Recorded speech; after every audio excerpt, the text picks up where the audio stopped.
Today, I'm in beautiful Bellingham, Washington.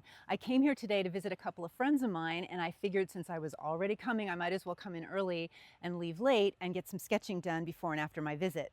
Have you ever been somewhere totally amazing where everything is pulling your attention and you just want to sketch everything? I mean, it feels like you could spend the next 20 years sketching and never get it all done. But at the same time, you might only be there for a few days or even a few hours, and that can feel really overwhelming. And you find yourself wondering, what should I focus on? What should I sketch? As I'm walking around here, it is so beautiful. I'm really having trouble honing in on something to sketch. So in this video, I'm going to talk about why a lot of us have trouble just picking a subject and getting down to work and what you can do about it. Welcome to my channel. My name is Brett Renee. I'm an artist, and on this channel we talk about all things related to the art creation process. So if you're into that, go ahead and subscribe, and let's get on with the video. If you've never been here before, Bellingham is this really beautiful little town in western Washington. There's a big lake and a really cute downtown with lots of fun cafes. And just close by, there's the coastline. With so much to appreciate and potentially sketch, I can feel myself falling into shiny object syndrome. This is where I'm just so all over the place thinking about all the things I could sketch that I feel paralyzed to just pick something and get down to it. It sort of feels like being let out for recess when you were a kid. You know, you get out there and you're like, I could play handball, I could play soccer, I could chase boys, I could have a snack. But instead of just picking something and having fun, you end up just running around in circles and doing nothing. My inner artist is totally like that recess kid. Like, she gets so excited when I take her out to sketch, but she does not like to be boxed in. She hates commitment and she wants everything all at once. But if I can't focus her, I'm not going to get any sketching done. I think a lot of this has to do with the modern affliction of FOMO, fear of missing out. It's like if there's 10 possibilities of things that I could sketch and I just pick one of them, then 9 possibilities are eliminated. And I have these thoughts like, okay, what if the one thing that I pick doesn't turn out well? Or what if the thing I pick gets boring halfway through and I'm really regretting it? I mean, these are the messed up thoughts that go through my head.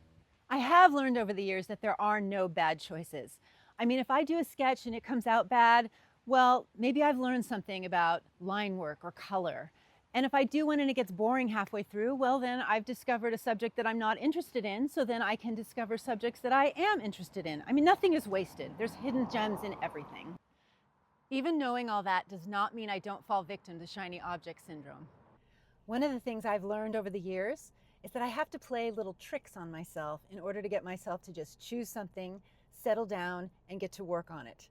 So I'd like to share some of these tricks with you in case this is something that you struggle with. One thing that sometimes works for me is to just give myself permission not to sketch. I mean, literally just say to yourself, you know what? It's okay to just relax and enjoy the day and enjoy the scenery. And so when I do this, what invariably happens is I just sort of kick back and I'm just walking around like an everyday tourist. But then all of a sudden I start to feel like it's just not enough and I want to do something more. And this urge to sketch somehow just suddenly rises up in me. And the very next thing I see that interests me, I will sketch that. Another thing to try is to just let your intuition decide what you should sketch. So the way I do this to activate my intuition is, let's just say there's 5 things that I want to sketch. So what I'll do is I will look at each one of those things one by one. I'll just look at it really deeply. And what I'll do is I'll sketch it in my head. So I'll just start to think about and visualize like what the line work would be and what colors I would use and maybe how the composition would go. And then I'll move on to the next thing. And what happens is eventually I will get to something where I just feel this sort of, I don't know how to describe it, this like the energy in my body just goes down and grounds and I just relax. And I know that's the thing I'm supposed to sketch. So I'm sure this works differently for everybody, but if you can somehow connect with your intuition and your feelings to make the decision instead of trying to think your way through it, you're way ahead of the game. And you'll probably pick something even more interesting to do. Now, I know I said go ahead and give yourself permission not to sketch, but another thing you could try is just give yourself permission to sketch everything. And by that, I don't mean make 10 full-blown sketches, but maybe do some blind contour drawing. So if you don't know what that is, all it is you're going to look at something and then you're going to sketch it on the paper and you're not going to look at your hand or what you're sketching. It's just kind of a way to just lazily let your fingers sort of feel your way into what you're sketching.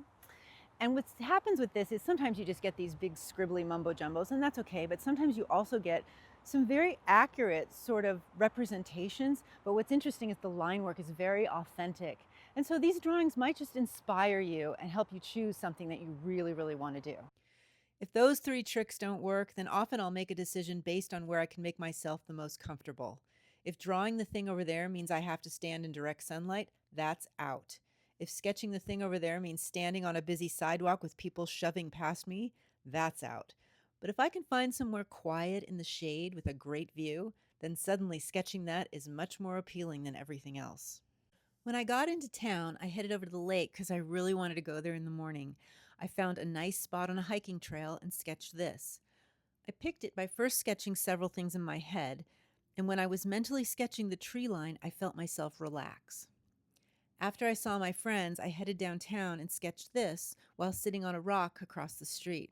The rock had some shade and an unobstructed view of the building, which made getting to work easy. All in all, I've had a fantastic day in Bellingham. There is nothing better than summer in the Pacific Northwest, and I'm so grateful I got to capture it. Thank you for watching. If you liked this video, you got something out of it, please like or subscribe, and I'll see you on the next one.